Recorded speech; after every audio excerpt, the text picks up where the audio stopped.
యావత్తు ప్రపంచాన్నే అతలాకుతలం చేసిన మహమ్మారి కరోనా 2 ఏళ్లుగా పూర్తిగా తగ్గిపోయిందని అంతా సంతోషిస్తున్న వేళ ఇప్పుడు కొత్త వేరియంట్తో మళ్లీ గుబులు పుట్టిస్తోంది. ప్రపంచవ్యాప్తంగా మళ్లీ కరోనా కొత్త వేరియంట్ కేసులు నమోదవుతుండడం ఆందోళనను కలిగిస్తోంది. కోవిడ్ సబ్ వేరియంట్ JN.1 కేసులు రోజురోజుకి పెరుగుతుండడం అందరినీ ఆందోళనకు గురిచేస్తోంది. మన దేశంలో తొలుత ఈ వేరియంట్ కేరళ రాష్ట్రంలో వెలుగు చూసింది. తర్వాత గోవా, 2 తెలుగు రాష్ట్రాలకు కూడా పాకింది. తెలంగాణ రాష్ట్రంలో రోజురోజుకు యాక్టివ్ కేసుల సంఖ్య క్రమంగా పెరుగుతోంది. ఉమ్మడి వరంగల్ జిల్లాలోనూ పాజిటివ్ కేసులు నమోదవుతున్నాయి.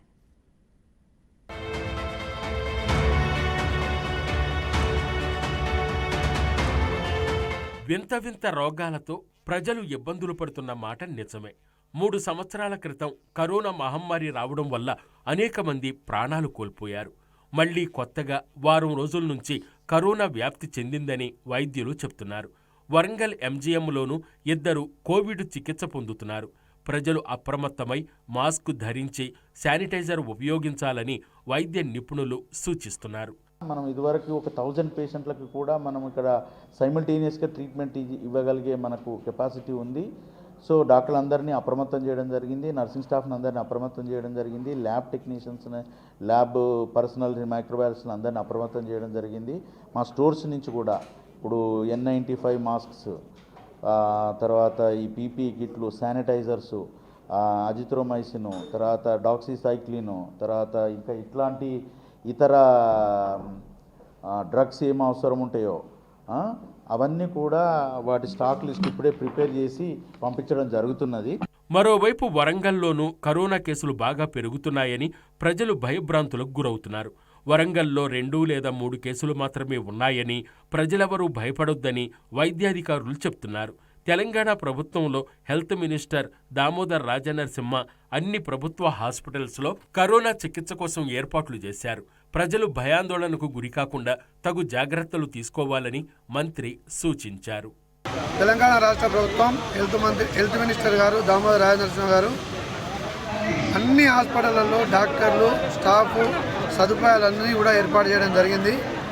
ఏదేమైనప్పటికీ చిన్నపిల్లలు, గర్భిణీ స్త్రీలు, 60 సంవత్సరాలు పైబడిన వాళ్ళు కొంచెం ముందు జాగ్రత్తలు తీసుకోవాలి.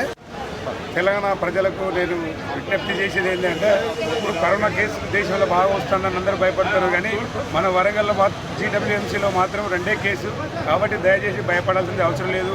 కావాల్సింది మనం జాగ్రత్త పడాల్సిందే. ఎట్టి పరిస్థితుల్లో ప్రాణాంతకం కాకపోయినప్పటికీ కొంత కరోనా వల్ల మన ఇబ్బందులు ఏర్పడే పరిస్థితి ఉన్నది.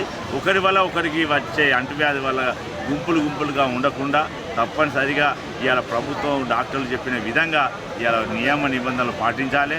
తెలంగాణలో కరోనా కేసులు ఏం లేవు. తెలంగాణ ప్రజలు దయచేసి భయపడకండి.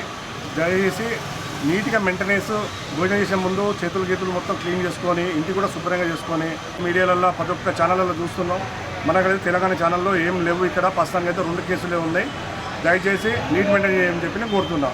తెలంగాణ రాష్ట్రంలో కేసులు ఎక్కువగా నమోదవడం లేదని రాష్ట్ర ప్రజలు, ముఖ్యంగా వరంగల్ జిల్లా ప్రజలు భయపడాల్సిన అవసరం లేదని వైద్యాధికారులు అంటున్నారు. కాకపోతే భోజనం చేసే ముందు శుభ్రంగా చేతులు కడుక్కోవాలని, బయటకు వెళ్లాల్సి వస్తే తప్పకుండా మాస్క్ ధరించాలని, శానిటైజర్ వాడాలని సూచిస్తున్నారు. సో మన దగ్గర అయితే అన్ని వసతులు ఉన్నాయి. ప్రజలందరూ భయాందోళనకు గురి కావద్దు, కానీ తగిన జాగ్రత్తలు. ఇది జలుబు వచ్చే సీజను, జలుబు కూడా రాకుండా జాగ్రత్తగా మెసులుకోండి అని చెప్పడానికి WHO ఇచ్చిన వార్నింగ్ ఏంటిదంటే మ్యాండేటరీ మాస్క్. వాళ్ళ స్లోగన్ ఇదే, మ్యాండేటరీ మాస్క్ అని వాళ్ళు ఇచ్చినారు. అది కూడా నేను సర్క్యులేట్ చేయడం జరిగింది మా హాస్పిటల్ సిబ్బందికి. ఉమ్మడి వరంగల్ జిల్లా వ్యాప్తంగా కరోనా JN.1 5 కేసులు మాత్రమే నమోదయ్యాయని MGM వైద్యాధికారులు చెప్తున్నారు. ఇప్పుడు ఇది ZN.1 అనే వేరియంటు, అది వేరియంట్ ఆఫ్ అబ్జర్వేషన్ అని ఇచ్చినారు WHO వాళ్ళు. వేరియంట్ ఆఫ్ కన్సర్న్ కాదు. వేరియంట్ ఆఫ్ కన్సర్న్ అంటే దానికి ఆ లోవర్ రెస్పిరేటరీ ట్రాక్ట్ ఇన్ఫెక్షన్ ఉండి డెత్ అయ్యే అవకాశాలు కూడా ఉంటాయి. సో ఇది వేరియంట్ ఆఫ్ అబ్జర్వేషన్. అది ఏమన్నా బాగా వ్యాప్తి చెందితే వేరే ఇబ్బందులు వస్తాయా చూస్తూ జాగ్రత్తగా గమనించండి అని WHO వాళ్ళ గమనిక. కాబట్టి ఈ కరోనా కంటే గతంలో వచ్చిన 2 కరోనా వేరియంట్లతో పోలిస్తే ఈ కొత్త వేరియంట్తో పెద్దగా ప్రమాదం లేదని జిల్లా ప్రజలందరూ ధైర్యంగా ఉండాలని వైద్యాధికారులు సూచిస్తున్నారు.